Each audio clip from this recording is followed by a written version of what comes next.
Good evening, everyone. Okay, I figured out how to work it. It's on. We got new microphones, so there's a button, and I figured out how to use it, so that's good. Welcome to the Board of Education meeting. The board has already met in an executive session, and we saluted the flag in there. So at this point, we're starting our regular session. On the agenda, you'll notice the statement of public notice. I'm supposed to point out to you that this meeting was advertised in the local newspapers, and a copy was posted at the Board of Education offices according to the law.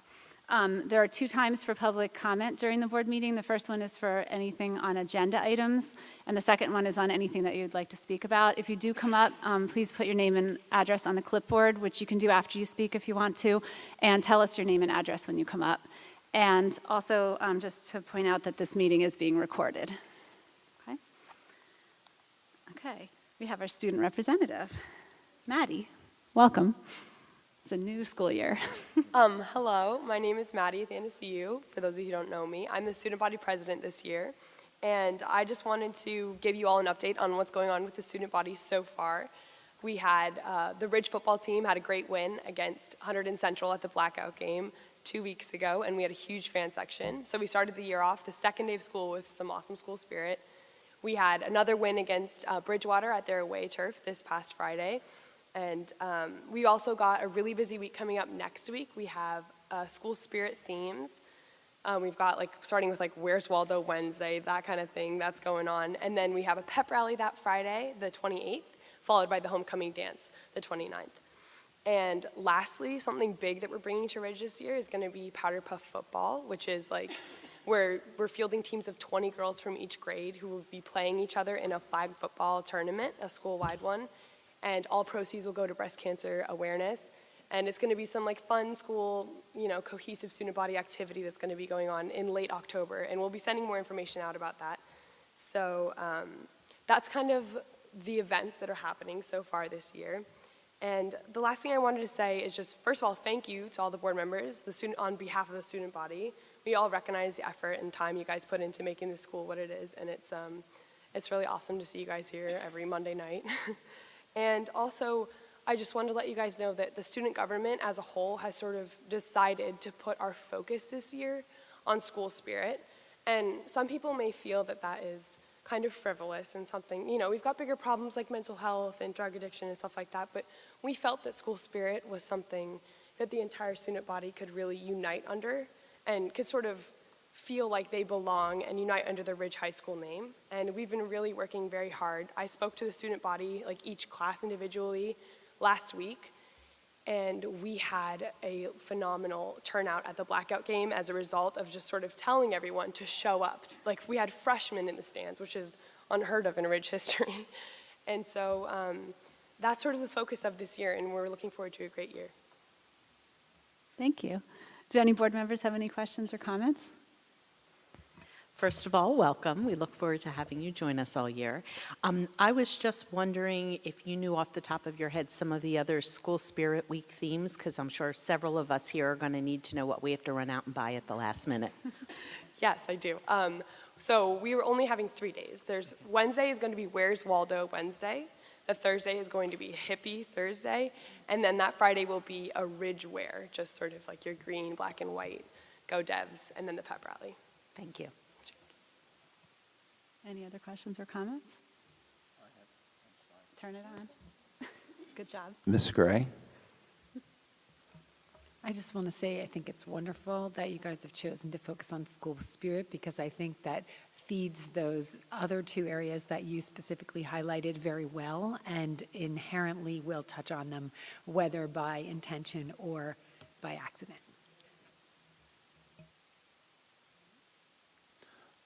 I just thought I recognized your name as part of the girls' soccer roster. Is that right?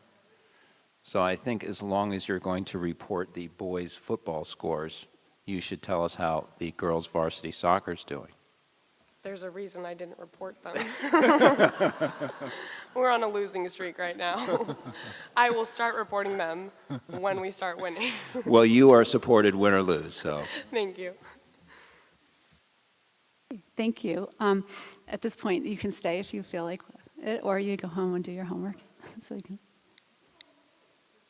Okay, great. You can always change your mind in the middle if you want. It's okay. We won't be offended. No, not at all. Okay, so now we're up to the superintendent's report. There's 2 items on there, which I don't think we're voting on. They're just reports. Okay. So a couple things. I just wanted to start by letting everybody know that I was really pleased with the way that the school year opened. And there's a lot of thank yous that kind of go into that. Obviously, as Maddie pointed out, the support of our board is obviously instrumental in getting everything ready for the opening of school, and of course also a lot of work that happens with all of the staff that are here over the summer, all of our 12-month staff in the form of our administrators and our administrative assistants that are here all summer while a lot of the staff are away just making way and making preparations. Mr. Syed on my left working diligently to make sure that all of our staffing needs are being addressed. And Mr. McLaughlin on my right working to lead our facilities team with our director of facilities in order to make sure that all of the maintenance, custodial, as well as all the capital projects are getting completed. And that's no small undertaking. This year we had a couple of major projects. You may have noticed walking around the district a little bit. Some of our sidewalks were repaired and improved. Some of our curb work and storm drains were addressed. That was one major project. We did some flooring work around the district and in several classrooms that needed some new flooring.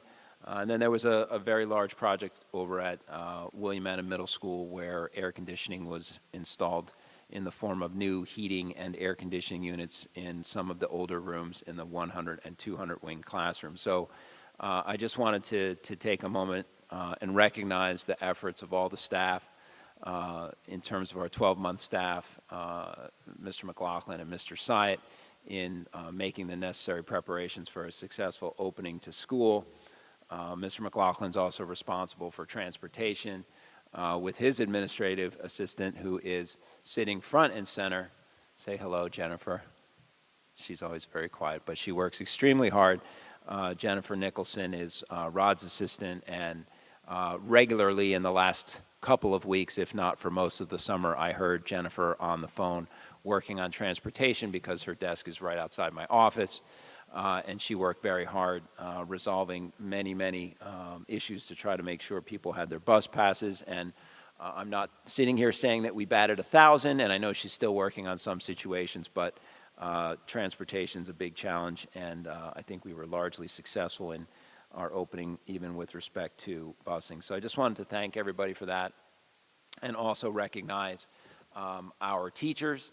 Many of our teachers spend a lot of time here over the summer helping us to conduct professional development or being part of professional development, and that includes not only staff college courses but also curriculum writing, which they spend a great deal of time on in the summer as well. So just a lot of thank you and appreciation all the way around for our staff that really worked hard this summer, which isn't even to say anything about our extended school year team in special services that really puts in a lot of extra time providing an extra session of school for many students throughout the district. So a lot of work goes on in the summer in order to try to make sure we're ready to go in September. I just want to thank everybody and let you know I really appreciate those efforts. I also just wanted to just be thoughtful of the fact that while we had a very successful opening here in September, we have a lot of comrades in the Carolinas that are struggling right now, and they're going through the kind of school opening I hope we never have to, although we certainly had our challenges several years ago with Hurricane Sandy. Hurricane Florence has been a major challenge, as we all know. Watching the news, we're seeing what some of our countrymen are dealing with, and I mean, they're in our thoughts and prayers, and hopefully things start to turn the corner in a positive way for many folks that are struggling right now. So we had a great opening. And along with that opening, one of the things I like to share out a little bit involves our enrollment. So without getting into a huge amount of detail, I just wanted to share with you where things were as we opened here in September at Cedar Hill School. At Cedar Hill School, we were down 47 students with an opening enrollment of 543. At Oak Street School, we were down 21 students with an opening enrollment of 466. At Liberty Corner School, we were at 526 students, down 10. And including the preschool program over at Mount Prospect School, we were down 2 students. We opened at 586 students. At William Anna Middle School, we opened at 1,312 students, which was down 27. And at the high school, we opened at 1,889, which is actually up 2 students. And our total net in the district, we went from 5,427 last year to 5,322 this year. So about 100 students, 105 students fewer as we open this September. I'm sure these numbers are already out of date a little bit, but that's where we started the school year at, and I just wanted to share that information. Thank you, Mr. Marcari. Do any board members have questions? Mrs. Woldridge? Yeah. How big is the Ridge freshman class this year? Do you know? 447, 447, Okay. down 15. Any other questions? I just want to echo the shout out to the staff. I've already been to 2 back-to-school nights, and I was very impressed with all the teachers and all the work they did getting ready for that, and just the fact that I think that back-to-school nights were really early this year, so that's a lot to do in the first week of school. But I was impressed, as usual, with the 2 that I've been to so far. And I don't think I noticed the 20 less students at WAMS when I was switching classes or trying to get out of the traffic jam afterwards on Quincy Road, but it still seemed really, really crowded in there when I switched classes. Okay, so we are now up to public comment on agenda items. If anyone has a comment or question about anything on the agenda.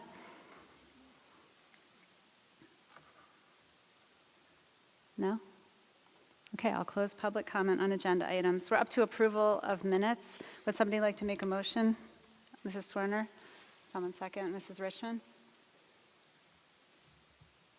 Can we have a roll call, please, Mr. McLaughlin?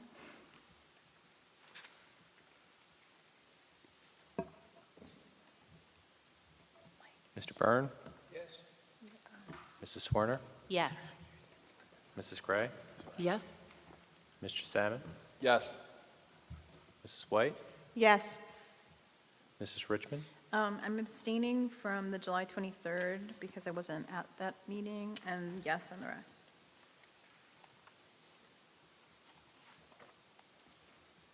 Mrs. Korn? Yes. Mrs. Woldridge? Yes. Mrs. McCune? Yes. Madam President? Thank you. We're up to the Finance Committee. There's 2 items. Would someone like to make a motion to move them? Mrs. Woldridge? And someone second? Mrs. White? So I think these are straightforward items. The first one is disbursements, and the second one is professional development. Finance Committee has not met since the last report. We're meeting this week. Roll call. Yeah, thank you. Mr. Byrne? Yes. Mrs. Swerner? Yes. Mrs. Gray? Yes? Mr. Salmon? Yes. Mrs. White? Yes. Mrs. Richmond? Yes. Mrs. Korn? Yes.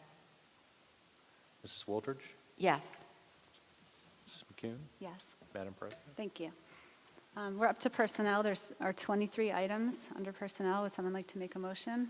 Mrs. Swerner and Mrs. Gray seconded.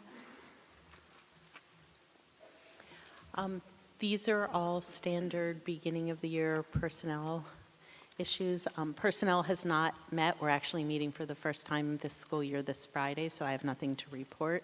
Does anyone have any questions about any of these 23 items before we vote? Can we have a roll call, please? Mr. Byrne? Yes. Mrs. Swerner? Yes.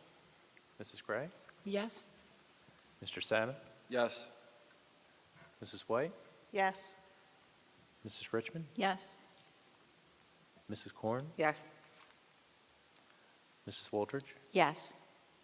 Mrs. McCune, Yes, Madam President. thank you. We're up to policy. There's one item under policy. Would someone like to make a motion? Mrs. Korn and Mr. Salmon, seconds. Do you want to? I had a policy meeting today, but we're only going to be talking about this one. That's going to the first reading. And it's regarding the harassment, intimidation, and bullying, the HIB. Policy 5512 is revised, and the regulation 5512 has been abolished. In the revision, the revision was the principal or designee of the principal, in consultation with the anti-bullying specialist, can make a preliminary determination as to whether the incident or complaint fall within the scope of HIB, assuming all the facts presented are true. So if someone comes, the principal has the power to now decide whether it's going to be an HIB or not. Once the principal decides, the superintendent may sign off on this preliminary determination. And once the superintendent signs off on it, and the preliminary determination is made that the incident does not fall into the scope of the HIB, the principal shall inform the parents of all parties involved, and the parents then can appeal the preliminary determination to the Board of Education. And that's also a difference, that they can once it's not considered a HIB, they can appeal it. But the request has to be sent into the board within 60 days by the parents. They only have 60 days to appeal. And then after they've received a written report from the principal. The board also has, if it is appealed, the board has 10 business days to schedule the hearing.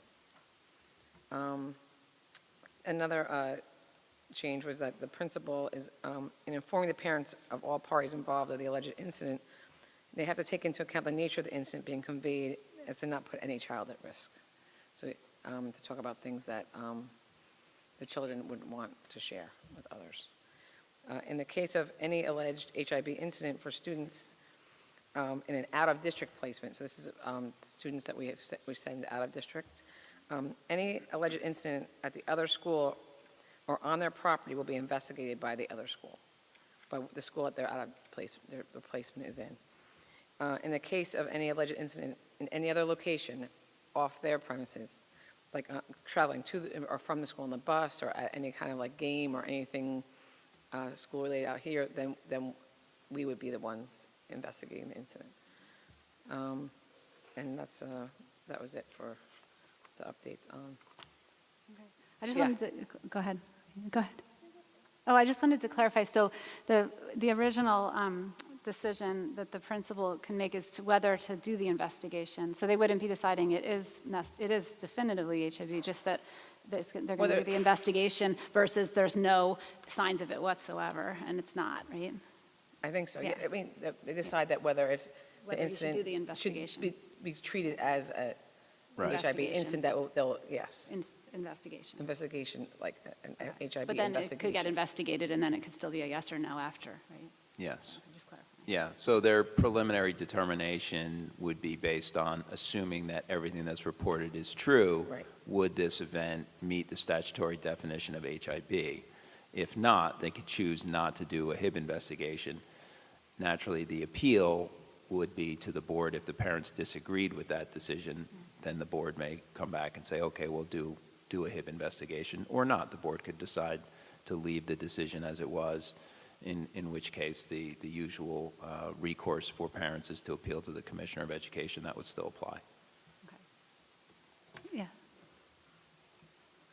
My question may have just been answered, but I'm not sure. So did you say that in the past, if there was a determination of HIB after an investigation was done, which clearly meant the principal or the HIB expert had agreed that that was necessary, if there was a determination, an affirmative determination, the family could appeal to the Board of Education on that decision. So did you say that now if a determination is made that there was not HIB after an Yeah, investigation, it's a that preliminary, could be a... it's before, it's a preliminary determination. So if he decides with all the facts and talking to the anti-bullying specialist that the incident doesn't merit an doesn't merit an investigation. investigation, But right. if it merits an investigation and in fact it's determined that there was no HIB, is that something that can be appealed? Okay, that was the nuance I was looking for. Thank you. Yeah, that's been the case in the past. Okay. That once you had the HIB investigation, the parents are informed after the board's informed, and then if they want to appeal the decision, regardless of which way the decision went.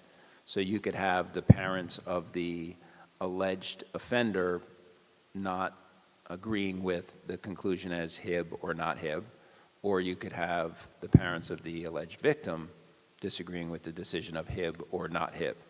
So either way, any one of those scenarios could trigger either party to request a hearing with the board. Mr. Byrne?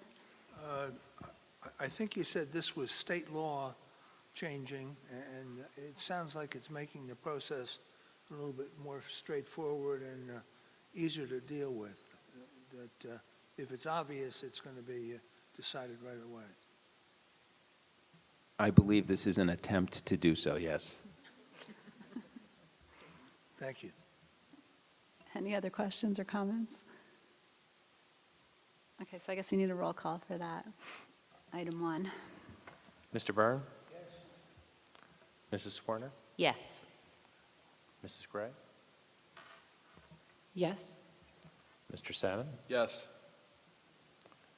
Mrs. White? Yes. Mrs. Richmond? Yes. Mrs. Korn? Yes. Mrs. Wooldridge? Yes. Mrs. McCune? Yes, Madam President? thank you. We're up to the curriculum committee. There's one item. Would someone like to make a motion? Mrs. Wooldridge and Mrs. Gray? Do you want to just explain Yeah. item 1? Okay, so the curriculum committee met on September 7th, but tonight I'm only going to be reporting on these textbooks for approval, and then next week I'll do the rest of the report. So there are 3 textbooks, and they are all for the new AP Seminar course. So AP Seminar, it's a new course for this year in the English Language Arts Department, and it's the first of 2 AP capstone courses. 35 students are enrolled, and Mr. Yastrzemski is teaching the course. The course will teach students how to analyze and understand argument and provide guidelines for students to conduct research. So there's the Elements of Argument book. Okay. And then students in the class are expected to have diverse interests. Some are interested in science, while others are more interested in social issues. So the book Uncharted Territory focuses on the humanities, while They Say, I Say focuses more on science and social issues. So does anybody have any questions about these books? Okay, can we have a roll call, please? Mr. Byrne? Yes. Mrs. Werner? Yes. Mrs. Gray? Yes. Mr. Salmon? Yes. Mrs. White? Yes. Mrs. Richmond? Yes. Mrs. Korn? Yes. Mrs. Wooldridge? Yes. Mrs. McCune? Yes, Madam President? thank you. We're up to the advocacy committee. Advocacy met on September 10th, and the minutes are awaiting final approval and distribution. So I'll report out next meeting. Okay, thank you. We're up to the SEL committee. The SEL committee won't be meeting a week from Thursday, so I just want to take this opportunity to make a plug to fellow board members. If there's anything that is fresh in your mind or new that you've heard from your children since school started, reach out to me, please, by email or text or phone, just to let me know if it's something we should be thinking about adding to an agenda, and I'll be communicating with Mr. Syatt to form that agenda. Thank you. Okay, we have liaison reports. Mrs. Wooldridge? Yes, I have a report on the September 4th Municipal Alliance meeting. So there are 2 upcoming events, one on September 26th, the Teen Volunteer Fair at the Berners Township Library from 6:30 to 8 o'clock p.m. And then on October 9th, there is a presentation at the Ridge Pack at 7 p.m. on childhood trauma, the roots that impact health. And then in other news, youth mental health first aid training for school district administrators and teachers was done this summer. I know about over 60 total people, I believe, were trained, administrators and staff, yes. And then the student stressor survey, this was completed in June. And Caitlin Cartoccio and Lucy Forgione are reviewing results, and they will be presenting to the Board of Education at, some agreeable time on our schedule. And then the other thing I was really pleased to hear was the competitive grant for the Peer Educators Program at William Annan was approved. And this program is for 7th and 8th grade students, and it will focus on wellness, kindness, and a drug and alcohol-free lifestyle through school-wide programs and morning meeting lessons. And that's my report. Thank you. Does anyone have any questions? Just one quick question about the peer educators. Is that in addition to what they've always done, or is that a replacement? No, that is a new program. So they'll continue with the other efforts they've always had? Yes. Wonderful. Follow-up question, do you know when this new program is going to be rolled out? I'm not positive. I think it may be in the spring, but I hate to say something that's Fair enough. inaccurate. Anyone else? Okay, thank you. So now we're up to public comment on non-agenda items. If anyone has anything they would like to say or ask, now is the time.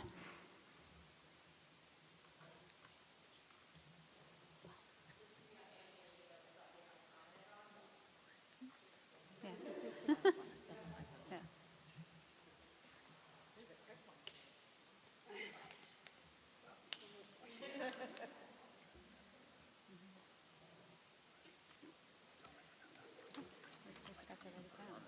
Yeah, why else? Hello, I'm Natalie Kirkwood, 48 Wisteria Way. I'm here representing Boys and Girls Lacrosse. It wasn't on tonight, but Mr. Markarian mentioned I should show up about the snow removal on the turf. I know that you guys were looking into options for track, and whatever you were going to offer for track, you were thinking of offering for lacrosse. I did talk to Amy Melick, as the president of the boys, and she couldn't come tonight because her son got his wisdom teeth pulled, and she couldn't make it out. So she's like, you can talk on behalf of us, too. But as far as it comes with the tarp, I told Mr. Markarian, from my estimate, it would be 10 grand roughly for half the field at 35 cents a square foot, and that would be 5 grand that you want us to cover. But without knowing how it's going to be implemented, it's hard for us. We don't have 5 grand just sitting around to go, here it is for the tarp, without knowing really if it's going to be used or if it's useful or if this is the right decision. Because we have other things we need to get done. Most of our fundraising goes right back into the program. We really don't have extra money laying around. And we have other things we'd like to do, which we're going to come back to, about the lacrosse wall, which is swimming around right now. So that's the next thing we'd really like to put our money into. But, it's important that we get practices in March. And it seems every year the snow is moving towards the latter end, more into the spring rather than the winter. And it's really impacting the beginning of our season. And when it impacts the beginning, it impacts our momentum. And I feel like we start the season like haphazard because we don't know where we're going to practice or where we're going to be, and everybody's off kilter. It just makes everybody disorganized, I guess, a little bit with practices. So it would be nice to know where we're going to be when the snow comes around, something that we can plan on. So we'd love to work together to make the best solution so we can work together and make this happen. And smartly make a smart decision, smart solution that will actually work and be implemented. So, I know they plow Mountain Park. It's the same field as what we have. I know you have different concerns or different parameters than maybe the township does, but they did say we could use the machinery if we wanted to use it from them. I don't know if that's a possibility. I know you're looking into a snow blower. And I know that I spoke to the facilities guy at Pingree, which I gave his contact information to Mr. Markarian. He was extremely helpful and open to talk to anyone about how they cleared their fields the last 2 years. They've rented machinery.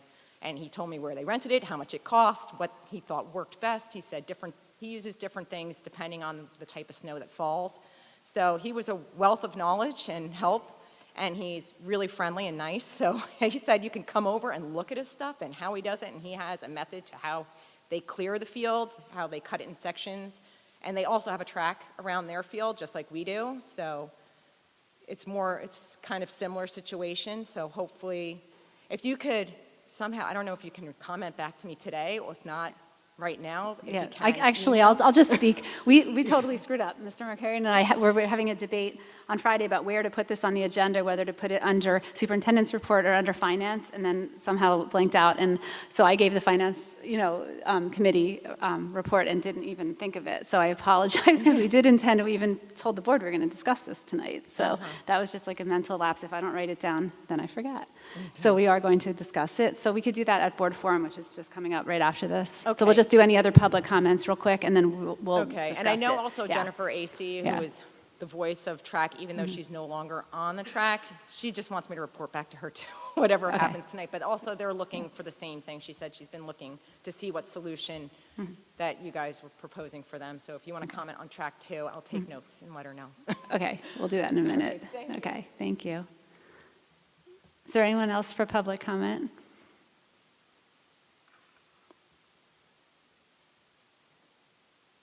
No? Okay, so I'll close public comment. Now we can have our discussion that we were supposed to have. So I'll let Mr. Markarian start. Sure, sorry about that, yes, but we can easily cover this under board forum here a little bit. So I've been working pretty closely with our facilities staff in the form of Mr. McLaughlin and our Director of Facilities, Mr. Harding, trying to take a look at options here to see if there is a way to safely try something for the purpose of snow removal, both on the track surface as well as potentially also on the turf field surface. So what we've taken a look at are a couple of things. We have certainly taken a look at different types of plowing equipment. We've taken a look at snow blowing equipment, and we've taken a look at how either or both of those things may or may not be a risk for the district's investment in both the track and the turf field. So some of the considerations involve the weight of the equipment, turning equipment, pivoting equipment on the track or the turf. Essentially, you have what's more or less a fancy shag rug that represents the turf surface, and pivoting heavy items like tractors on that can be problematic. There's also drainage materials underneath the track that we have to be sensitive to how much weight we're putting on the track. And there's also considerations for potential oil and gas leaks that could happen if you're running machinery across either surface. So we've been mindful of all of these considerations and more in trying to come up with some possibilities that might work. The other issue that we're looking at is trying not to scrape or drag things across the turf or the track, because we don't want to accelerate the passing of either surface by a lot of friction and dragging and scraping. So the reason that we were looking at the snowblower was conceivably to have something that was fairly light in weight compared to a very large and heavy tractor designed to push a heavy amount of snow. So it's lighter in weight. And there's the possibility that it could be outfitted in such a way that what comes into contact with the surface are essentially wheels, tracks potentially, if you've seen some snow blowers that are on tracks, or machinery that is attached to a small tractor with an attachment that converts the energy from the tractor into the snow blower, also affectionately known as a PTO, or power takeoff, as I've learned to understand from some of this machinery. So those types of things may be able to roll across a surface without dragging and scraping. I think the challenge is trying to understand how all of that may or may not work, and also roll across tarps designed to protect the surface that's being rolled or driven across on. And I think that we're faced with some uncertainties in how all of this may or may not come together to be a viable solution. When you consider all of the issues involved in managing tarps and moving the tarps around, getting them set up before a storm, taking them up after the storm, and then how well will it work to run equipment across tarps and not have issues with the tarps themselves potentially blowing away or what have you. So getting caught up in machinery or slipping underneath machinery, we're not 100% sure. What we know we want to do, though, is we want to take care of the track surface. So we had a lot of conversations about the tarps and how they would provide an opportunity for us to do snow removal while simultaneously protecting the surface. It's a challenge, and part of the reason why we don't see a lot of our peers doing it because of the challenge and the manpower and the cost and the potential risk that you have in trying to do snow removal on those surfaces without doing damage. So, Mr. McLaughlin, did you want to weigh in on any of that? I'd be happy to make sure you have the opportunity to do so because I know you've worked a lot on this. Did I miss anything you want to add? I think you've covered it fairly succinctly. I think the only piece that you didn't have in terms of information is, and I know this question was raised about the logistics of the tarps. The tarps would come, as I understand it, from the preliminary information we got from the company that manufactures them in sections, and in the sections, and I gave, I think you and Dave, some numbers looking at the actual weight per square yard of this. While it's a high tensile strength type of fabric, it's very tough, and it's used in a lot of professional and collegiate stadiums. It's extremely light. So, the logistics of putting it down are not all that complicated by the weight itself. I think, if you think of the field or the track as being, 100 plus yards, give or take, from where, you get to the straightaways on either end. If you've got two sections, each one's going to weigh in somewhere a little over 100 pounds, so it's incredibly light.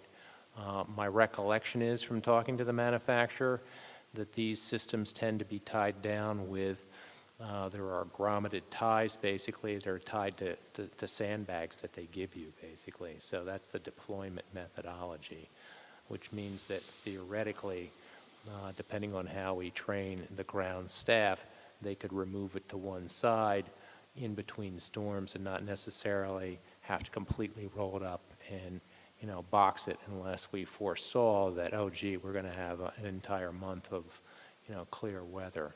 So I don't know that logistically it's that complicated, and I think that the point to emphasize is that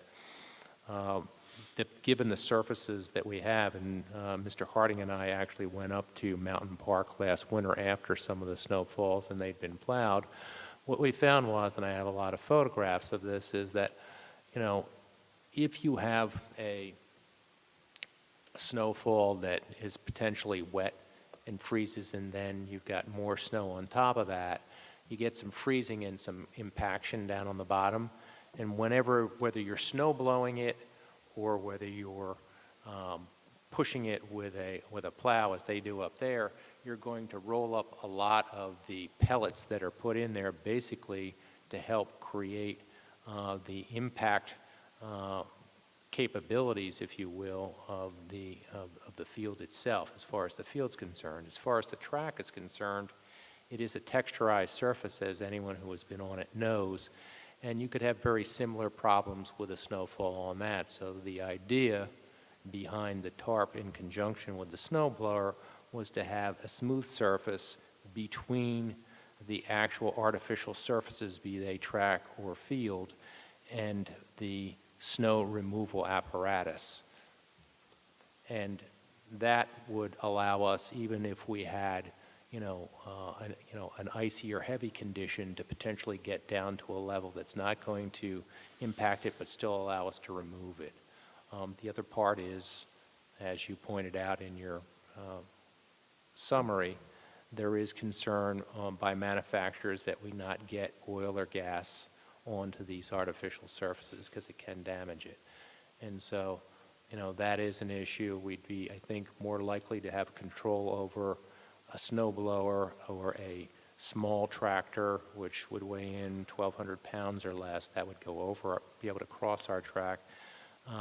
Control over that than something that we might rent, where you don't know what the level of upkeep is, and now you're responsible for trying to check that and things of that sort. But if we had our own piece of equipment, I think we could be held more accountable for, that type of an issue as well. That's all I want to contribute.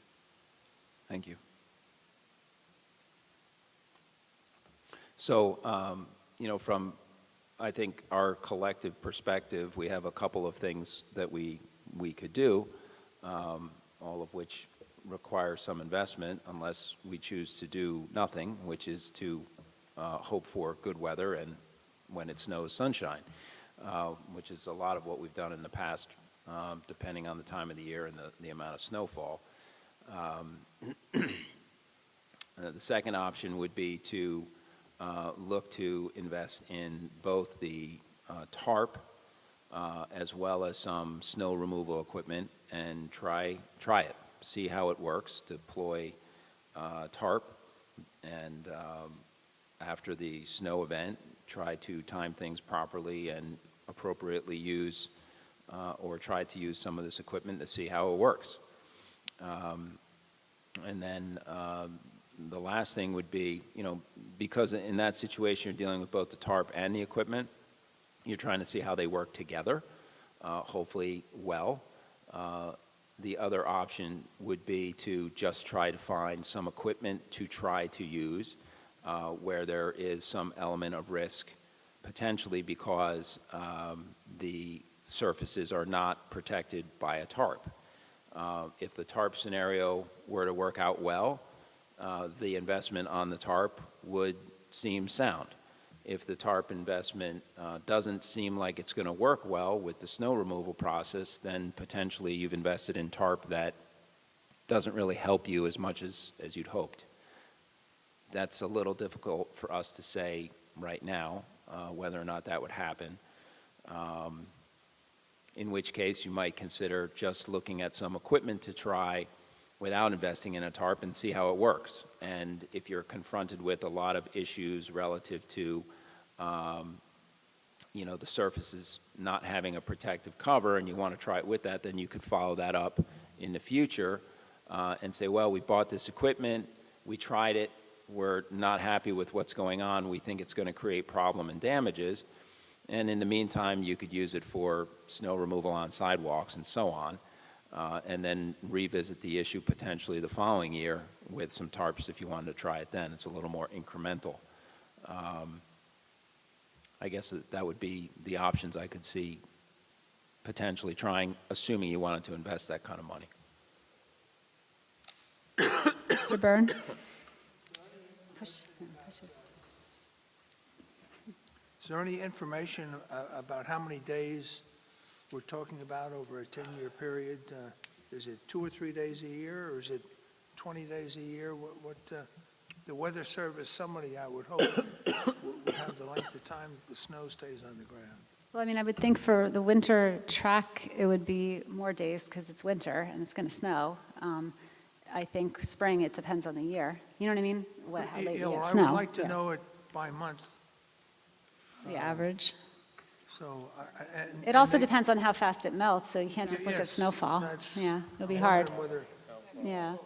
You don't think any of that information is available? My guess, Mike, anecdotally, is that, if you added up the days here and there, and then last year was kind of the first year that was really, I think, abnormal, where we just got slammed in March, where every week, every couple of days, we had a nor'easter.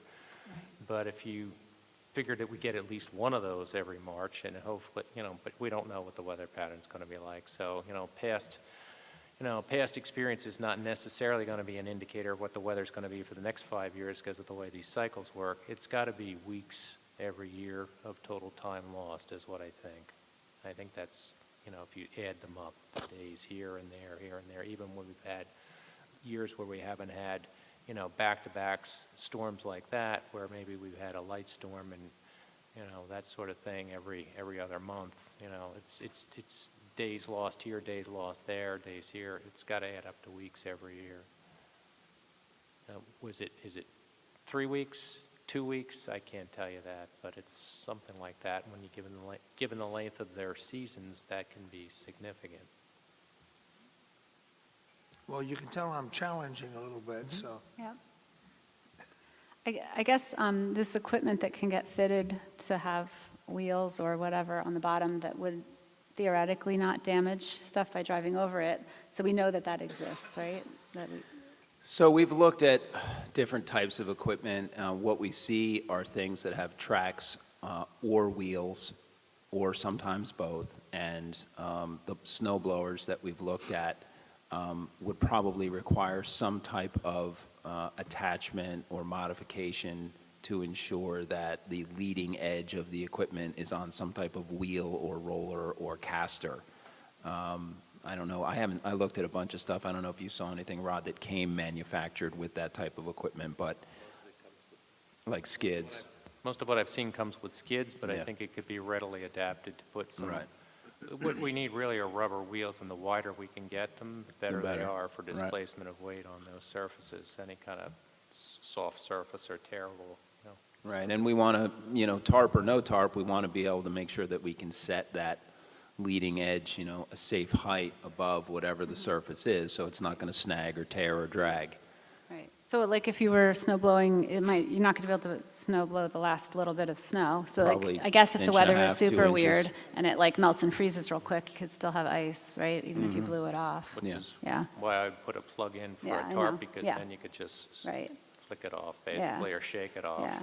So basically, like the dilemma is, if the tarp would be a lot bigger investment, and we're not sure exactly how it would work versus the equipment, which there's a risk, but also we can't blow all the way down to the bottom, right? At least with the equipment, too, you could use it somewhere else if it doesn't prove effective on the drag. Right. Mrs. Wooldridge? Yeah, about how much would the snow removal equipment cost? Do you have any idea? Yeah, we priced the snow blower and the tractor at what, 17,000? No, I kept thinking it was more like 12 to 14. 12 to 14. Okay. Mrs. Korn? When Mrs. Kirkwood was talking and suggesting, speaking with the guy from Pingree, since they actually do this, that although it's a private school, it would tell you, I guess it would tell you how, what are they renting, what are they renting and using, even if we don't want to rent it. How does it work? Does it work good? I mean, is it damaging anything? Is it, if they're compatible to what we have, at least you have something in practice before you have to actually do it on our own. I mean, it seems like a good idea to talk to them. I don't know if you already have. I mean, you might have. I don't know. Just to talk to people who already have done this. We haven't really done it at all yet. We've only had kids stomping on it If or I recall shoveling correctly, it. what Pingree's doing is a snow blower. That's what they use. Yeah. And it works. Well, when we looked, as I said, last winter, and we were in the middle of these storms, Right. Dave and I went up to see what the township was doing at Mountain Park, and they're just pushing it aside. But that has significant other risks, which Right. I think I showed some of the photos to the Finance Committee last.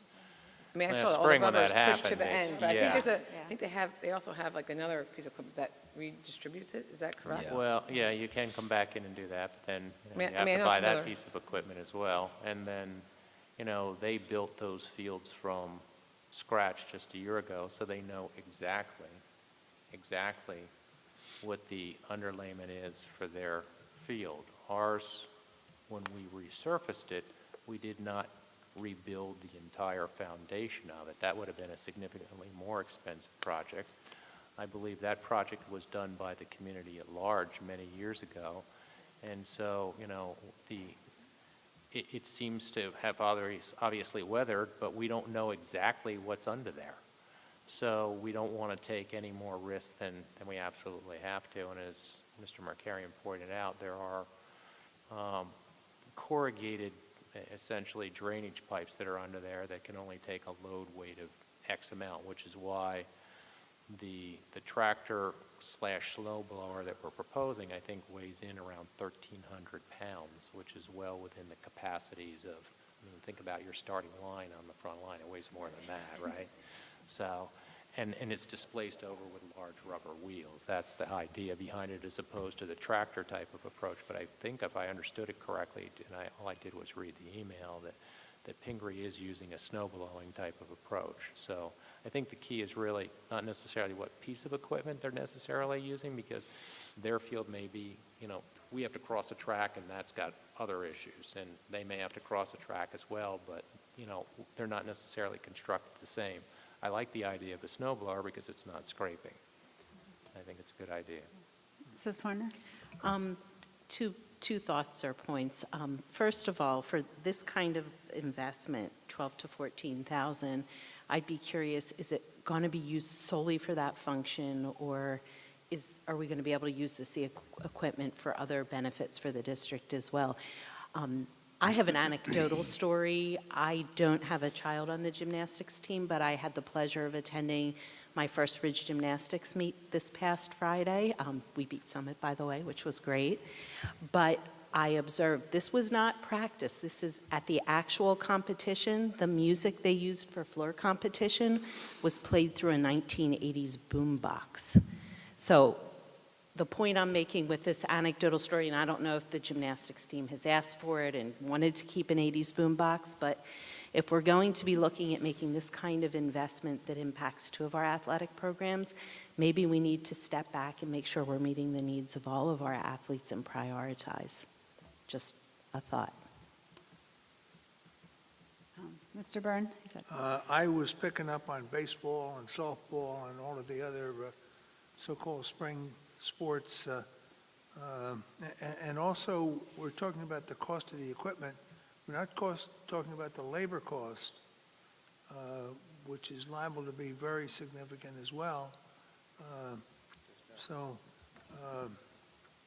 My age is part of this because I saw some of the Depression and then World War II, and I'm having a little trouble with the fanciness that is being requested. That, gee, if it rains, we're going to have to put a tent up, and okay. I'd just like to say two things with respect to the last two comments. One, as Mr. Markarian mentioned, none of our peer public schools in this county that I'm aware of actually clear their fields. Okay. Number two, we spent, just in terms of the artificial turf and the track resurfacing, about $700,000 to $800,000 in the last 2 years.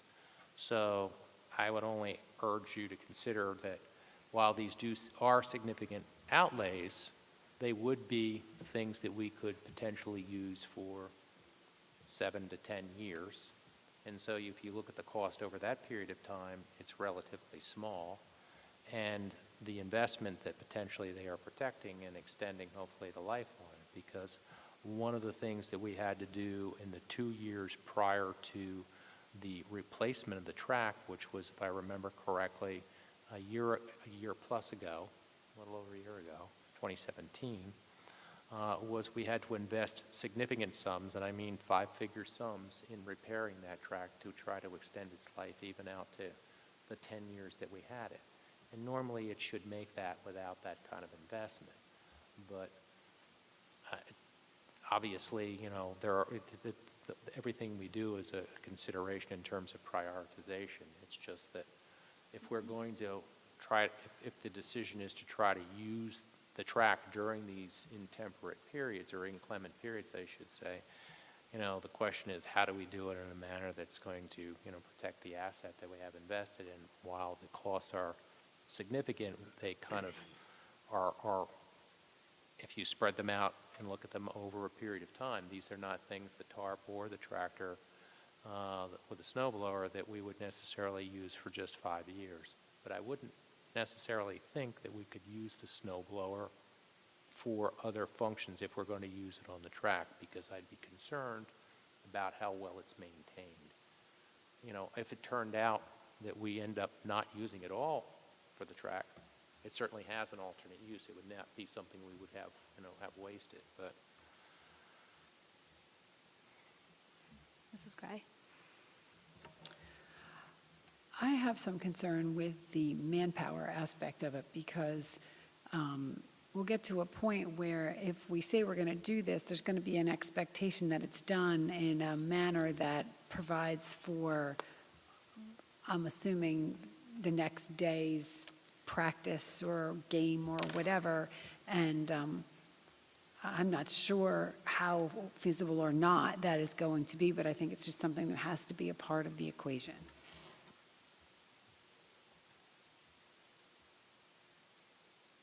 Mrs. Richmond? I was just going to say the same thing. I do think we do need to factor that in terms of what the expectation would be and how quickly we can provide the clearance of the fields. As we know, we have sometimes had snow that has gone on several days. And I don't know if it's fair to expect somebody to be out there plowing it, every few hours to keep up with it. I mean, I just don't know. We would have to have that conversation. That said, I think that if we do decide to invest in this special snow blower, that I would have concerns about using it in other areas as well. We're talking about rubber tires, special rubber tires that need to go on this, and I would worry that they'd get damaged, I don't know, pick up stones, something else, in another area of this district that would then be the cause of damage to the track or the turf. So I'm not against investing in the snow blower. I think that's probably our best option right now.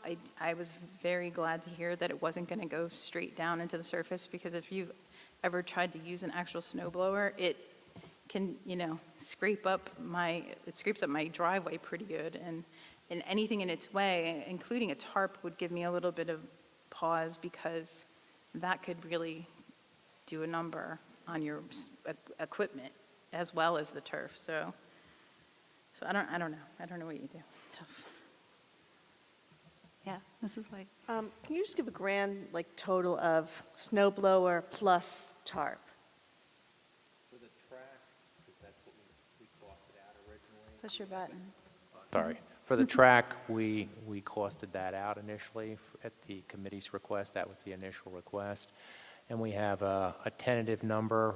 It's based on plans that we sent to the manufacturer, but they gave us the disclaimer that they would always do an actual site measurement if we gave them the order. So it might change $1,000 or so, but we were in the neighborhood of about $15,000 for the tarp, and we were in the neighborhood of, I think, what did I say, 12 to 14 on the snow blower. I can double check it because I think it's actually on the lower side on the snow blower. So I may be confusing the 14 back with what the track was. Yeah, okay. Okay. Then that's correct. Because I had checked it before the meeting. But, okay. So somewhere around $28,000.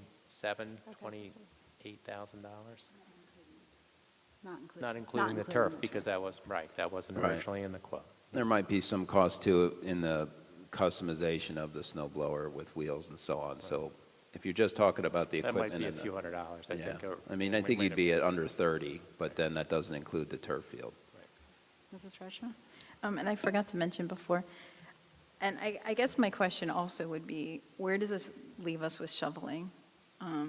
If we purchase this snow blower, are we going to say no shoveling? I know that there was an investment in some plastic shovels, but what are we going to do with that?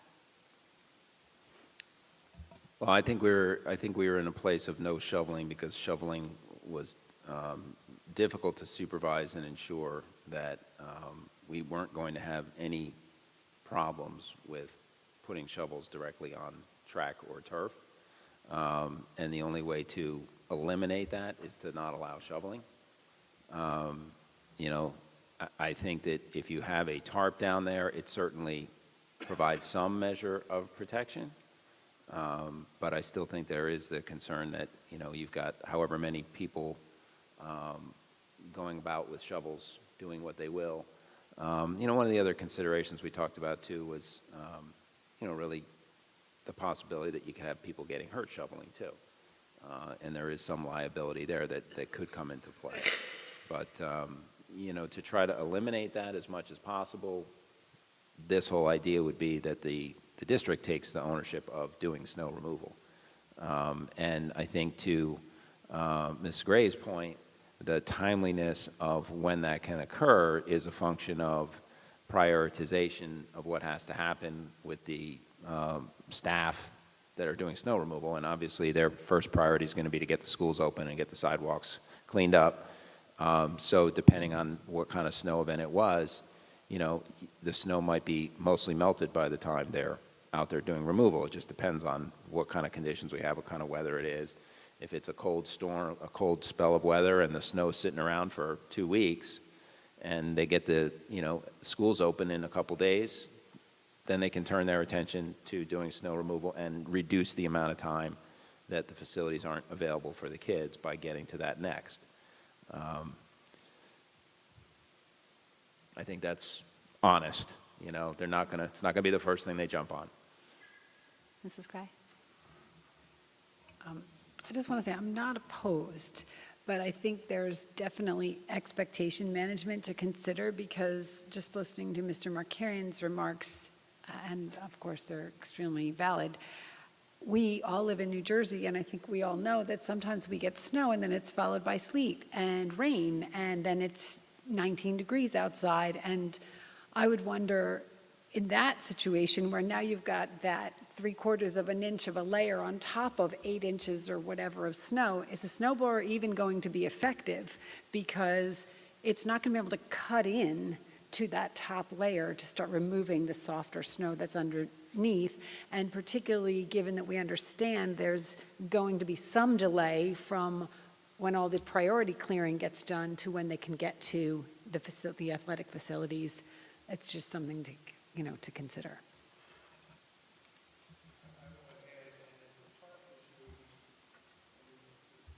Take the tarp up, and then we get the rain and the ice, you can't use it either. So timing, and there's a lot of coordination.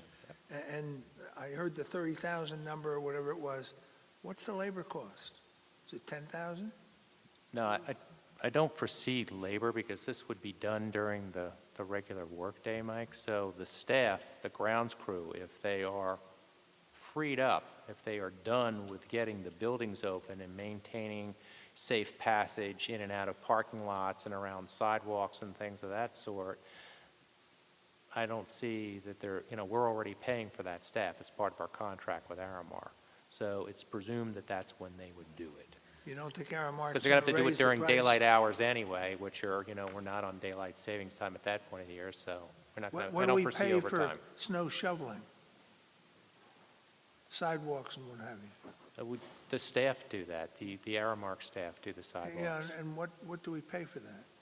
Well, it's part of the contract that we Well, I have for understand, all but the regular, well, it's not broken out by, Well, they it's know. not it's not broken out by. No, it's not broken out by whether it's a bad snow year or a Right. good snow year. We pay They're them the same. for But their, believe me, we employ them as they an, know what those costs are. actually, I would venture to say that they don't, from what I've seen of their records, don't keep track of the hours they spend on that stuff. I would be shocked if you were right. Well, I wouldn't, because I've tried to get those. Well, I wouldn't give them to you. No. Mrs. Korn? I also, We could go. another concern would be like, you're not covering this every night. It's not like you're saying, okay, practice is over, we're putting the tarp back on. So, like anything, if what if something, like on a Friday, what if something happens on a Saturday? Oh, wait, it's going to snow tomorrow, so you have no one there on Saturday to do it. Unless you're going to do it every Friday, you're going to put it on, there would have to be some kind of a schedule. Well, For the we, tar- if- we for the often have, tarp. we often have staff in the buildings 7 days a week, and we could potentially have, somebody or some bodies, since I said, when you look at it, these come in segments, they're not that heavy. You probably Right. need 2 men to do it. But you wouldn't be, so for So example, you like could if look the ahead track at the team's like, weather. we'll do it. Like when our practice is done, we'll put the, but you can't do that. That wouldn't be something that you would be open to.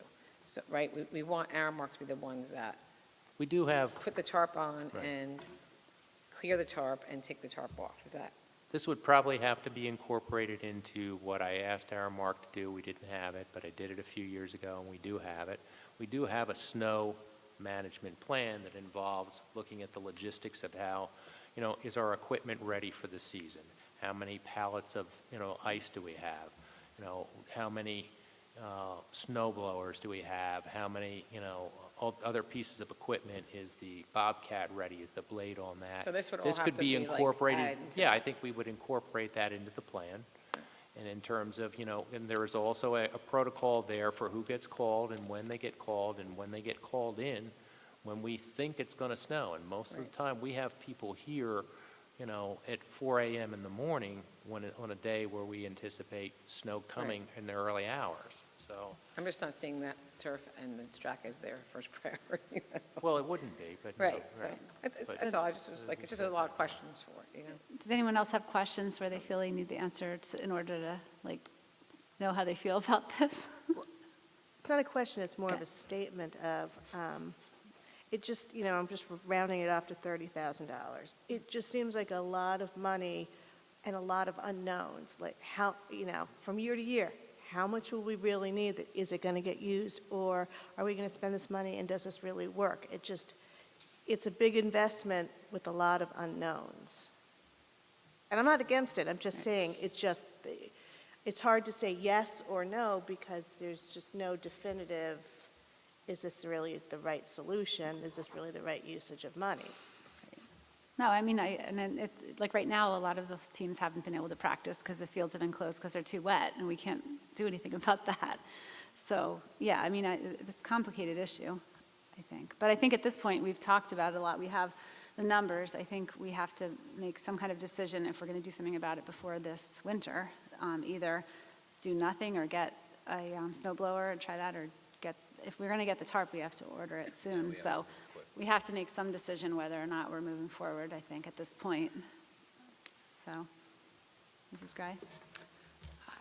Correct me if I'm wrong, I haven't heard from either the track representation or the lacrosse representation that they're interested in contributing to a tarp. So it almost seems like embedded in that is a decision that we're probably not going with a tarp since it was going to be a shared cost. Is it fair to say that's off the table? I think it's fair to say from what I know at this point that if we're doing a tarp, the board is looking at paying for the cost of that tarp. Having spoken to, and I think Mrs. Kirkwood's still here, our conversation, and as she shared tonight, they're just not in a position to have that kind of money available for this investment right now. I had a tentative meeting for later this week to talk to some of the track folks. I can't speak for sure for what they would say right now. I don't know. But I would say that, if you're thinking about the TARP at this point in time, I would assume that the investment is on the board. And I think that the concern from the parent group is that, what assurance do they have that this is really going to work if they pay for it? And then if they do pay for it and it doesn't work, then you don't want to have to be managing that concern. But as a board, we're faced with the same conundrum. We commit the money that we have many priorities to spend it on, and there's no guarantee it's going to work. $30,000 is a huge investment impacting a small subset of our student population, and then taking it even further, we're not even sure it's going to be necessary this winter or next winter. It might be, it might not be.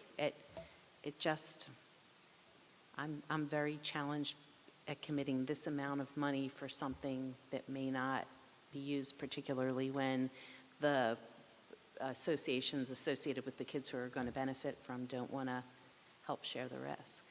I know, Natalie, you're not in a position to speak for all your parents right now, but it's a lot of money.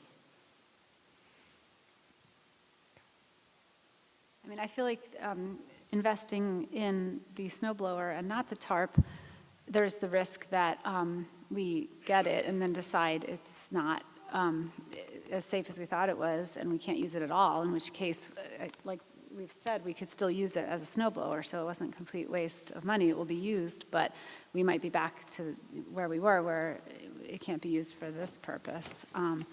So there'd be no guarantees whatsoever. I mean, we could try it, but there'd be no guarantees that it's going to solve the problem. We can hope, right? I don't know. I don't hear of a lot of board support for paying for the tarp, the entire tarp at this point. So what about the snow blower?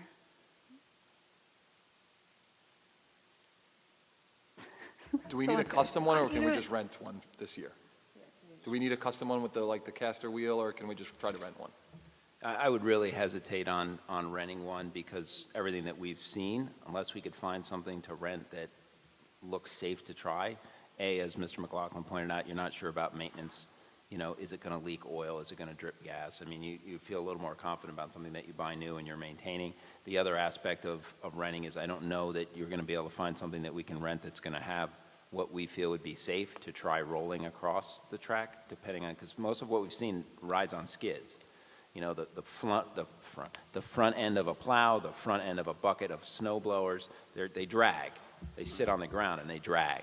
And we don't want things dragging, i.e. shovels or anything that's going to scrape. So if we had something that was rolling, like we have, you know, the trainer's cart rolls across the grass all the time. It's light, it's not a problem, you know, but that would be my concern on renting something.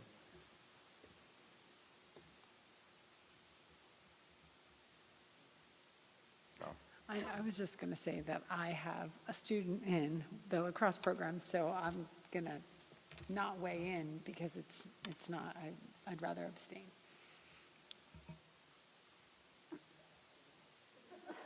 Oh, man. Track and lacrosse.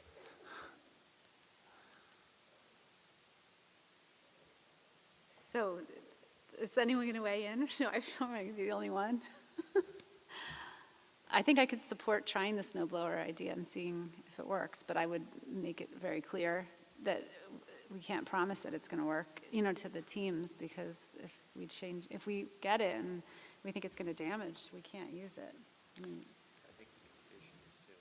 The conditions are definitely. Just using the snow blower, the conditions Right. under which you can use for would be Limited. You're going to know, right? You're going to know pretty quickly whether or not the conditions that exist are going to allow it. And I think that's just the nature of snow and ice and rain and dealing with all those elements. Some things, they work okay. Other things are a disaster. I mean, you know when you go outside to shovel your own driveway, right? Sometimes it goes really well. Other times you hit it with a shovel and you've got 2 inches of ice underneath 3 inches of fluffy white snow, and it's a mess.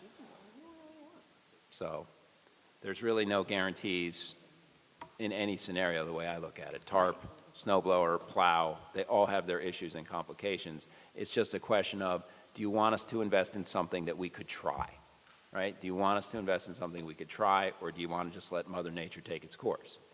You know, if you want us to invest in something that we could try, trying a snow blower, at least if it doesn't work, you can use it on the sidewalks. just on one side to try that then, too, as an option. At least you have the straightaway, because last year, the kids were basically left with just that.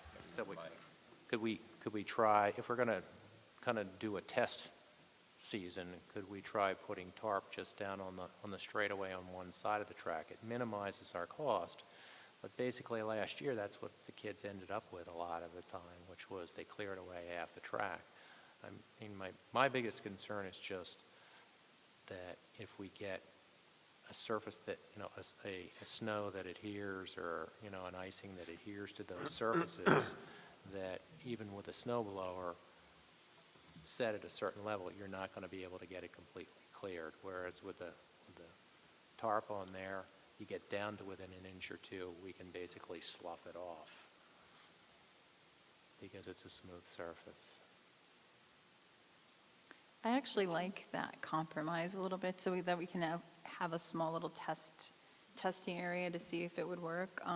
And we're going to be able to hopefully get these things in time for the winter track, right? So we'll know even before spring sports season starts in March, whether this is even an option for them in terms of their practice scrimmages, et cetera.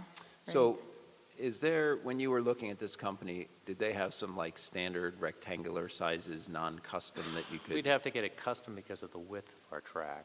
So depending on the size, one side of our track, I believe it's the visitor side is 30 feet wide, and it's 28 feet wide on the home side.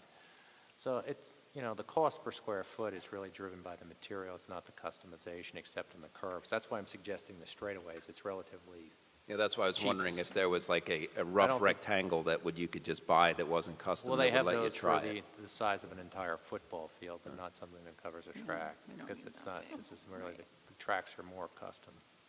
So do you want to set a budget number to let us work with to try a couple of things? I mean, if you're talking about $12,000 to $13,000 for the equipment, Right. and then if you want us to try the TARP scenario, Might what's be a another reasonable 6. amount of money to try a small section?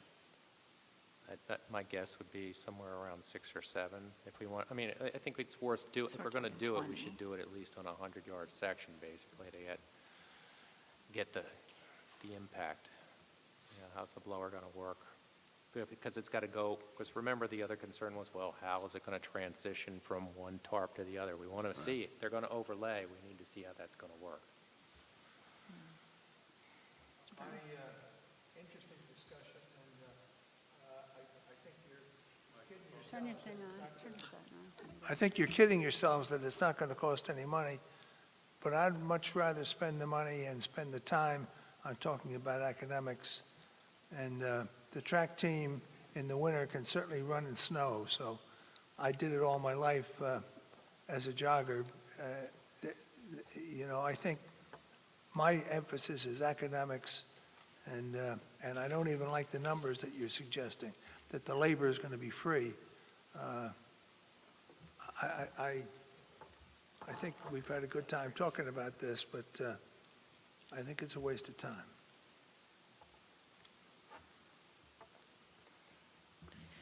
I like the compromise better than the $30,000, but $20,000 is still a lot of money with a lot of unknowns. I think along with this, if the board does agree, a majority to invest the money and do the trial, hopefully, if it works well, the teams would concur that they could contribute for the full solution the next year. But the other thing that concerns me is if we can't get the crews out there to clear in time, are we going to have a 100% commitment? People aren't going to show up with their shovels this year, because then it defeats the whole purpose of the investment. I mean, that, Well, I think that we already made that clear, that we don't want to take the risks of the investment, because it's a lot of money. And if we lose a bunch of years of life on the track, I think that's why we were talking about this. Well, I do think that if you had the tarp to experiment with and the snow blowing didn't go well and you had the tarp down, you could consider revisiting the question of whether or not you would let kids use plastic shovels if there were a tarp in place, if you wanted to consider that, if there were a tarp already down. So maybe that's something that you revisit. Like right now, we want to try a solution that removes kids from doing anything with shovels. We experiment, we try some things. Yes, it's an investment of money that isn't necessarily going to be perfect, but it's going to answer some questions, and at worst, you're going to have a nice snowblower to use at the end of the day. So your risk might be, a $5,000 or $6,000 investment on a tarp that, maybe you can use it for something. yeah. Not everything. Like, we do have situations where we want to try to protect sections of the track, even for things like graduation or other events where there's a lot going on, there's a lot of foot traffic. Maybe you could get some use out of it if it doesn't work for the snow. Yeah. That's the one argument that puts me over the edge that I feel like I can support moving forward with it, is the investment in the snow blower. If it doesn't work for the track, the district has other uses for it. I would be willing to support a trial section of tarp and a snow blower that would also have another use if it doesn't work for the track. So maybe we could, I'm sorry, I want to jump in too. I'm going to complain and say it's over 40 minutes on this topic, and I think we need to pull the trigger or move on. Yeah, I was just going to ask for, how about if we ask for, I tried to say that before. right, could we maybe go for a show of hands on who's willing to support a budget of a maximum of $20,000 all in on snow blower / section of tarp to try? Can we get a show of hands on that? I think that is a majority of the board. Some of them are recusing themselves. Yes, a couple of recusing, and that's fine, but I saw more than 5 hands, so we're going to go with that. Okay. Thank you for your I just want patience to add one on more this thing in topic. that we can't forget to cover the track when there's a football game, because there's lots of cleats that go over it, FYI. Well, that'd be another use for the tarp. I do think Jen raises an excellent point, That is because I can say last week I took pictures, I don't know which board member I sent them to, but there was a field hockey game, and I learned that the referees who arrived with their own children, understandably, it's after school, had planted those quad folding chairs right on the track surface. So I tapped one of our coaches and said, not so great, and Right. she very kindly spoke to it. But it's an ongoing problem that it's never going to be fully safeguarded unless there's buy-in from the Right, so there's- community that uses the whole facility. Right, so there's a couple things we've talked about on that front. I agree with you, we can do a better job with that. One is that we are installing some cameras that are going to have a very clear view of what's going on the track, so that, that's being recorded and available for future reference, number one. And number two, I think we really need to invest on some signage, some basic things that we could put on the fences there that kind of indicate what's okay and what's not okay relative to what's on the track, and really the turf too. Rounded, tubular, smooth things are much different than, pokey legs. So we can work on that too. Okay. We're going to move on from this topic, okay? So I have one quick thing for Board Forum to hand out about the workshop in Atlantic City, but does anyone else have anything for Board Forum first? Mrs. Warner? I've got 2 really quick things. I want to give a shout out to Mr. Harvey, and I don't know if Mr. Falkelman's still in the box, but this is the first time in over 10 years where we have been given new microphones, and they actually worked properly and sounded good. So thank you for your efforts on that. And my second shout out goes to Ms., and I'm going to butcher it, Anastasio? No, not even close. Athanasi. To Ms. Maddie, and I think this is the first time I've ever seen a student representative hang out with us for the long haul, so props to you. You are welcome to stay anytime, but please don't feel compelled unless you find this really fascinating, which, Yeah. Right. Well, So, before we started talking about the track, I was going to say maybe you should come every time because this might be one of our quickest meetings ever, but then we started talking about the track, so I can't say that. So sorry. Anything else before I pass this out? Okay, so this is just like a printout of the schedule for the workshop for school boards, and I just marked it up a little bit, but just be aware that you should check the app and the actual schedule when you get there, because this is like what's posted now, and it could obviously change before then, so I wouldn't walk around holding this, you know what I mean, when you get down there. So what I tried to do is just go through, because I've been to it a fair number of times, and mark up the program with some suggested ideas for new board members and ones that I thought someone from our board should try to cover. We can all split up. Certainly, by no means am I saying that these ones are necessarily amazing, because I don't know all the presenters, but they're ones that I've either been to before and they were good when I went, but it doesn't mean that they'll be the same this time, or something that just looked really pertinent for stuff going on in our district. So yeah, obviously feel free to try any of them, but I just marked ones that I thought might be good, and anyone who's been to workshop a lot can weigh in on it also after you look through it.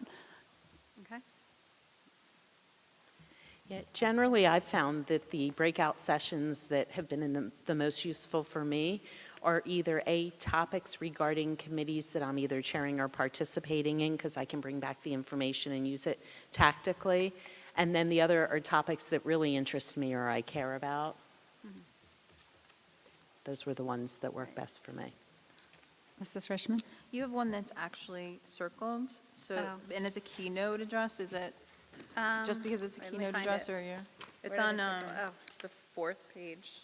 Oh, yeah, that was because we thought that would be fun. Okay, I just wasn't sure. Yeah.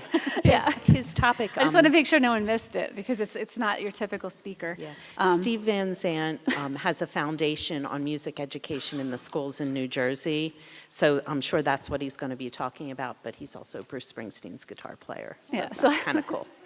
Yeah, no, I just circled that one. And then I put notes on a couple if they're also offered another day, because some of them repeat. So if you can't go the first time, I just wanted to note those. But I didn't catch all of them, so feel free to go through in more detail. Okay, Mr. Byrne?